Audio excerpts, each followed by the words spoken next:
तो जैसे हमारा हमने देखा कि रूल 63 के अंदर क्या बताया गया है। ये तो रूल 64 है।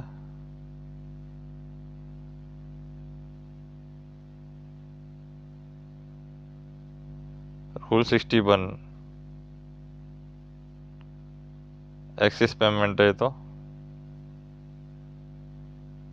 ठीक है।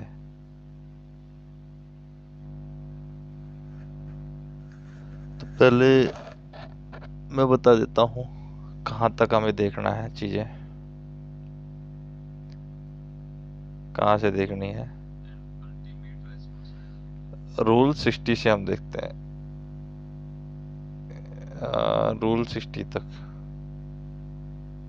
देखिए, rule number 60, control of expenditure against grant appropriation and ultimate responsibility of authority administrating it. तो उसका ही यहाँ पर कंट्रोल है, जो अथॉरिटी इसको एडमिनिस्ट्रेट कर रही है। Account officer shall report to the head of department concerning immediately on the first appearance of any disappropriation expenditure। अगर होता है तो उसको हेड ऑफ डिपार्टमेंट को बताना है पर्टिकुलरली। उस आइटम से रिलेटेड किस ग्रांट में क्या प्रॉब्लम हुई है, वो सारा चीज़ यहाँ पर डिस्कस करना है। अल्टीमेट रेस्पॉन्सिबिलिटी है, ultimately responsible for the control of expenditure. उसके बाद में एक्सेस एक्सपेंडिचर नहीं करना है बिना चीफ अकाउंटिंग अथॉरिटी की अप्रूवल के। जो बजट दिया गया उससे ज़्यादा आपको खर्च नहीं करना है। उसके बाद में जो भी आपके पास सेविंग है उसको सरेंडर करना है। रूल 62 का क्लॉज 1 कहता है कि जो भी आपके पास सेविंग बच रही है फाइनेंशियल ईयर क्लोज होने से पहले पहले उनको सरेंडर करना है। जो भी गाइडलाइंस दी गई है उसके हिसाब से उसको सरेंडर करना है। और जो भी फाइनेंशियल ईयर क्लोज होने से पहले पहले जो भी आपके पास अमाउंट है उसको यूटिलाइज कर लेना है, ठीक है। इसके बाद में रूल 62 का क्लॉज 2 कहता है कि जो भी गवर्नमेंट के पास प्रॉफिटेबली कोई भी सेविंग है उसको अपने पास में यूटिलाइज नहीं करना है, उसको सरेंडर कर देना है गवर्नमेंट के पास इमीडिएटली। और एंड ऑफ द ईयर का उसको वेट नहीं करना है। कोई भी सेविंग सेविंग है उसको रिजर्व नहीं रखना है फ्यूचर एक्सपेंस के लिए, फ्यूचर एक्सेस के लिए कोई भी उसको यहाँ पर सेविंग को रिजर्व नहीं रखना है। रूल 62 कहता है रस of expenditure particularly in the closing month of the financial year। तो ये 62 कहता है regarded as a breach of financial propriety shall be avoided। और यहाँ पर एक्सपेंडिचर प्लान है, गाइडलाइंस हैं, वो यहाँ पर दी गई हैं, उनको यूज फॉलो करना है। रूल 62 4 कहता है, 62 का 4 clause 4, financial adviser ministries department है वो एक्सपेंडिचर प्लान को क्वार्टरली यहाँ पर स्टुपुलेट करता रहेगा, गाइडलाइंस इशू करता रहेगा मिनिस्ट्री ऑफ फाइनेंस की टाइम टाइम के अकॉर्डिंग, उनको अकॉर्डिंग यहाँ पर ये क्वार्टरली रिपोर्ट भेजता रहेगा। फिर expenditure on new services rule 63 कहता है no expenditure shall be incurred during a financial year on a new service not contemplated in the annual budget for the year except after obtaining a supplementary grant or appropriate or advance from the contingency fund during that year. Contingency fund में तब तक पैसा नहीं आता तब तक कोई भी नई सर्विस यहाँ पर है उसके ऊपर एक्सपेंडिचर नहीं करना है। The guidelines to determine cases in new services new instrument of services are containing annexure 1 to annexure 3। वहाँ पर न्यू सर्विसेज को ऐड करने के लिए यहाँ पर गाइडलाइंस दी गई है एनेक्सर 1 से एनेक्सर 3 में। फिर रूल 64 कहता है additional allotment for axis expenditure. Axis expenditure के लिए एडिशनल अलॉटमेंट होना चाहिए। Subordinate authority incurring the expenditure shall B responsible for seeing that allotment placed at the disposal of not exceeded where any excess over the allotment is apprehended। The subordinate authority है वो additional allotment यहाँ पर पहले से ले लेगी। Access expenditure होने से पहले यहाँ पर रूल 64 में दिया गया है कि एडिशनल एक्सपेंड अलॉटमेंट ले लेगी, लेकिन खर्च बजट से ज़्यादा यहाँ पर नहीं करेगी। और उसके लिए यहाँ पर for the purpose authorities incurring expenditure shall maintain a liability register यहाँ पर मेंटेन करना है GFR 3 के अकॉर्डिंग। तो GFR 3 का लाइबिलिटी रजिस्टर जो है वो किस तरीके का है वो मैं आपको बता देता हूँ। अगर लाइबिलिटी रजिस्टर के अकॉर्डिंग मेंटेन पैसा मांगते हैं तो GFR 3 यहाँ पर दे रखा है। ये देखिए लाइबिलिटी रजिस्टर कैसा है वो हम देख लेते हैं। GFR 3 में दे रखा है GFR 11 है ये, GFR 5, GFR 3 यहाँ पर रहेगा 5 7। देख इस तरीके का रहेगा। Amount year in which balance of committed likely to be discharge, progressive amount of outstanding यहाँ पर है पार्ट 3 दे रखा है। इसका payment made against liabilities and liability cancelled on financial paid off record of payment. और ये GFR 3 है पूरा। Settlement of liabilities incur during the month of period, ये सारा दे रखा है। ठीक है, GFR 3 के अकॉर्डिंग है। GFR 3 में liability register for the year यहाँ पर दे रखा है। उसके अकॉर्डिंग हमें पहले से ही पेमेंट मांग लेना है अगर ज़्यादा खर्च होने वाला है तो। ठीक है, कहते हैं 14, ये हो गया हमारा।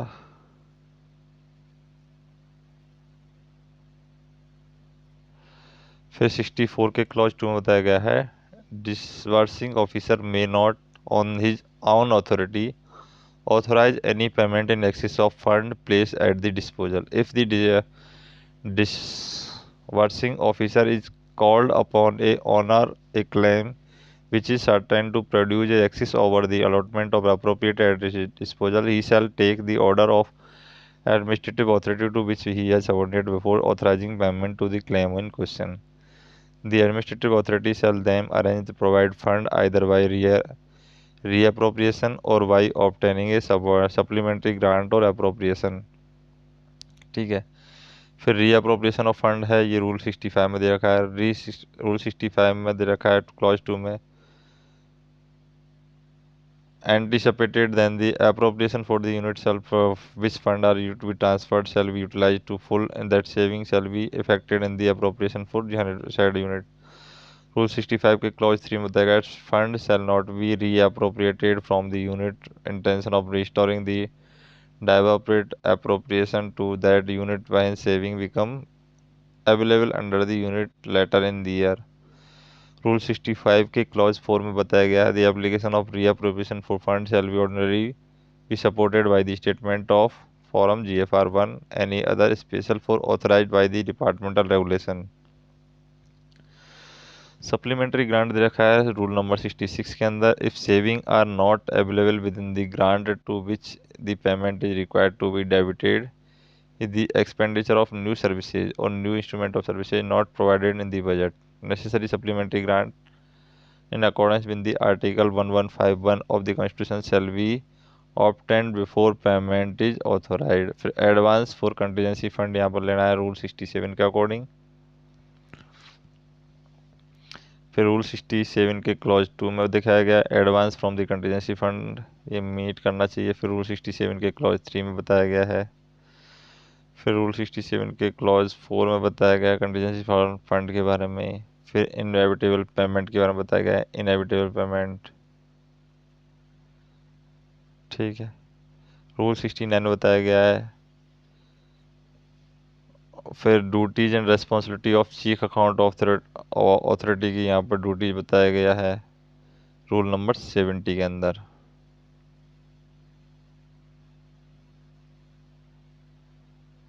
ठीक है, इसमें बताया गया है कि responsible for effective efficient economical and transparent use of resource of ministry of department achieving the stated project objective of Ministry of Department while compiling with the performance standard appear before the committee public account any public parliamentary committee review monitor यहाँ पर करना ही है। ठीक है, उसके बाद में effective appropriate step यहाँ पर लेना है ministry of department to collect all money due to government, avoid unauthorise irregular और वेस्टफुल एक्सपेंडिचर को यहाँ पर अवॉइड करना है, कॉस्ट इफेक्टिव मैनर में ये खर्च करना है।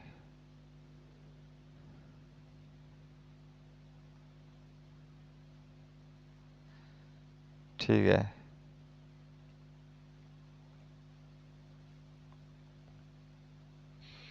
फिर है गवर्नमेंट अकाउंट, ये चैप्टर 4 के अंदर बताया गया है। गवर्नमेंट अकाउंट रूल 71 बताया गया है। गवर्नमेंट अकाउंट है प्रत्येक ईयर यहाँ पर गवर्नमेंट अकाउंट बनाया जाएगा। Account of the union government shall be prepared every year showing the receipt and disbursement of year, surplus, deficit, सब ये दिखाया जाएगा यहाँ पर। फॉर्म ऑफ अकाउंट यहाँ पर दे रखे हैं आर्टिकल 150 में। ठीक है। Controller general of account in the ministry of finance. ठीक है, आर्टिकल 150 के अकॉर्डिंग अकाउंट बनेगा। प्रिंसिपल ऑफ अकाउंट रहेगा, प्रिंसिपल्स ऑफ अकाउंट। ठीक है। फिर कैश बेस्ड अकाउंट यहाँ पर दे रखा है। Government account shall be prepared on cash basis with the exception of such books, adjustment यहाँ पर दिया जाएगा। पीरियड ऑफ अकाउंट यहाँ पर रहेगा 1 अप्रैल से 31 मार्च। Currency in which account are kept Indian rupees रहेगा। Main division structure of account यहाँ पर दे रखा है। एक रहेगा पार्ट 1 के अंदर कंसोलिडेटेड फंड, इसको दो भागों में बांटा जाएगा, एक तो रिवेन्यू और एक होता है कैपिटल। रेवेन्यू डिवीजन को भी यहाँ पर फिर रिसीप्ट ऐड रहेंगे, रेवेन्यू अकाउंट में भी उसको क्लासिफाइड किया जाएगा। फिर सेक्टर वाइज भी यहाँ पर क्लासिफाई किया, सेक्शन को भी यहाँ पर डिवाइड किया जाएगा सेक्टर्स के अंदर, जैसे general services, social, community services, economical services. फिर सब हेड यहाँ पर रहेंगे, जैसे कि पार्ट कंटीजेंसी हो गया। ठीक है। पब्लिक अकाउंट है। फिर फिर है classification of transaction in the government account. Major head रहेगा, फिर माइनर हेड रहेगा, सब हेड रहेगा। ठीक है। New head of account, authority to open a new head of account. तो major minor head of account यहाँ पर दे रखे हैं, बहुत सारे अकाउंट रहेंगे। ये आर्टिकल 150 के अकॉर्डिंग ही यहाँ पर अकाउंट क्रिएट होते हैं। फिर object head has been prescribe under the government of India और in order below the at of delegation of financial power. ठीक है। फिर ऑब्जेक्ट हेड है, वो न्यू ऑब्जेक्ट हेड है डिपार्टमेंट के अंदर, वो खोल सकते हैं। फिर budget head with rules and classification.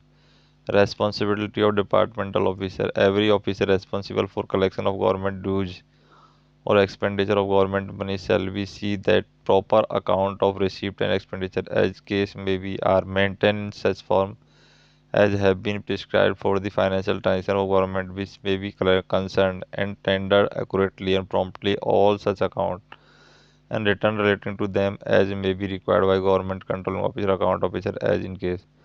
मतलब मेंटेन रखना है, प्रत्येक ऑफिसर उसके लिए रेस्पॉन्सिबल रहेगा। ये रूल नंबर 81 के अंदर दिया गया है। फिर रूल नंबर 82 का अकॉर्डिंग दिया गया है, classification should be recorded in the all bill and challan by drawing officer. Suitable classification यहाँ पर डीडीओ ड्राइंग ऑफिसर के द्वारा ऑल बिल का यहाँ पर रखा जाएगा। Similarly classification of on challan getting government money into bank shall be indicated और रिकॉर्डेड बाय डिपार्टमेंट ऑफिसर। ठीक है। फिर है चार्ज फॉर वोटेड एक्सपेंडिचर, फिर कैपिटल रेवेन्यू एक्सपेंडिचर रूल 84 को अंत कोड ने दिया है। बैंकिंग अरेंजमेंट रूल 85 में दे रखा है। फिर है पब्लिक फाइनेंशियल मैनेजमेंट सिस्टम, जिसको बोलते हैं PFMS, public financial management system. तो पब्लिक का फाइनेंशियल मैनेजमेंट सिस्टम है PFMS. Integrated financial management system है of controller general of account and government of India का। ये यूज किया जाता है सैंक्शन प्रिपरेशन के लिए, बिल प्रोसेसिंग के लिए, पेमेंट के लिए, रिसीप्ट मैनेजमेंट के लिए, डायरेक्ट बेनिफिट ट्रांसफ़र के लिए, फंड फ्लो मैनेजमेंट के लिए, फाइनेंशियल रिपोर्टिंग के लिए ये यूज किया जाता है PMS. All ministry sanctioning grant and all shall register all implementing agency till last, यहाँ पर level of implementation of PMS to track fund flow. PMS से ही पूरा फंड यहाँ पर ट्रैक होता है। All the payment to the extend possible shall be released just in time by the ministry through PFMS। PFMS से ही यहाँ पर ही सब कुछ रिकॉर्ड होता है। Utilise certification on PFMS, direct benefit transfer हो, कुछ भी हो, सब पीएफएमएस से ही यहाँ पर होता है। ठीक है। फिर है annual account. Appropriate appropriation account रहता है, रूल 88 में दिया गया है, अप्रोप्रिएशन अकाउंट बनाया जाएगा। फाइनेंस अकाउंट रूल 89 में बताया गया है। ठीक है।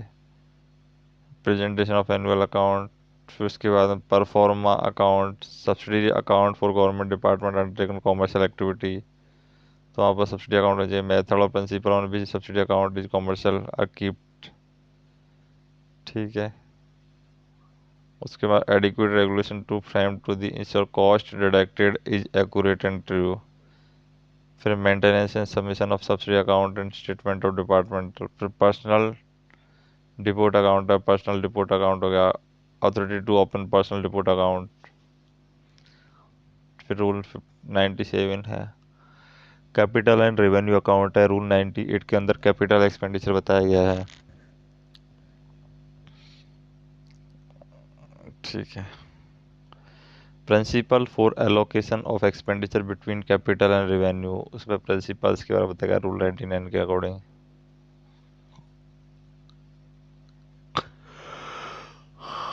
ठीक है।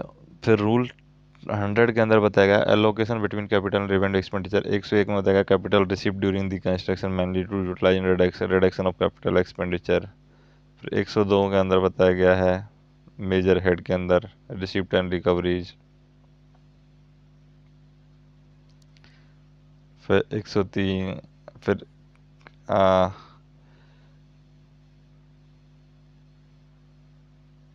इंटरेस्ट ऑन कैपिटल बताया गया है। Time to time commercial department unit के अंदर इंटरेस्ट को भी यहाँ पर काउंट करना है सेपरेट कैपिटल रेवेन्यू अकाउंट से।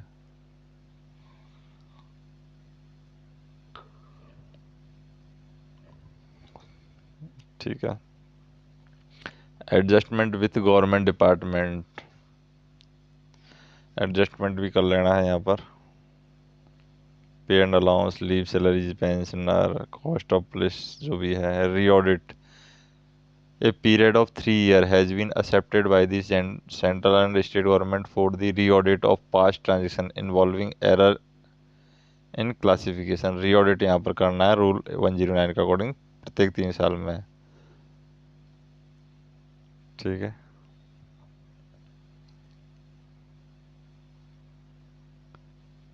फिर है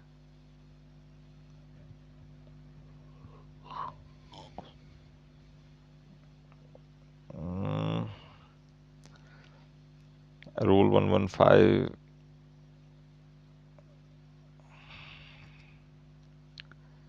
रूल 116 है principle governing transaction in the connection with the agency funding invested to state government.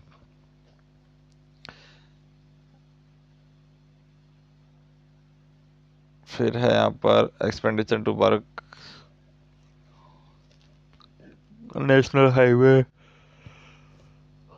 Defence work, aviation work है, वहाँ पर एक्सपेंडिचर कैसे करना है उसके बारे में बताया गया है। Foreign government, outside bodies, non government parties.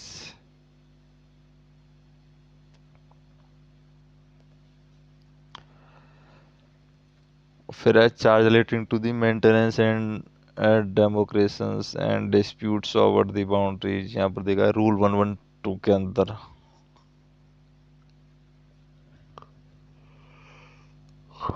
Inter departmental adjustment है रूल 123 में देखा है principle of deviation of departmental purpose. Inter departmental देखा है period of preparation of claim.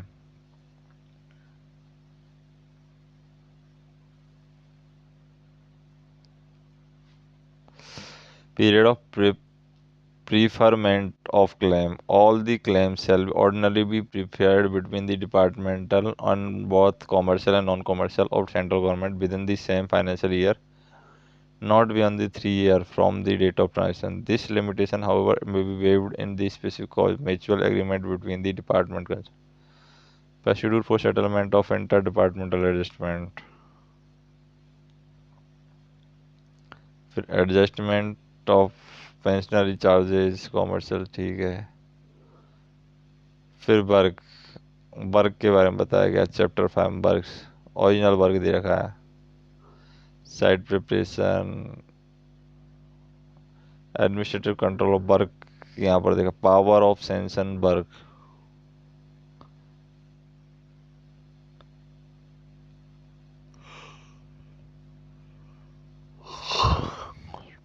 ठीक है। फिर है work under the administrative control public fund work. फिर जनरल रूल्स हैं।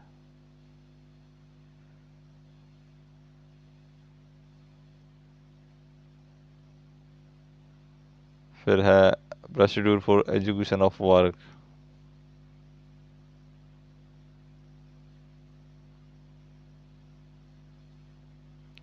फिर प्रोजेक्ट को रिव्यू करना, ये सब चीज़ रखी है।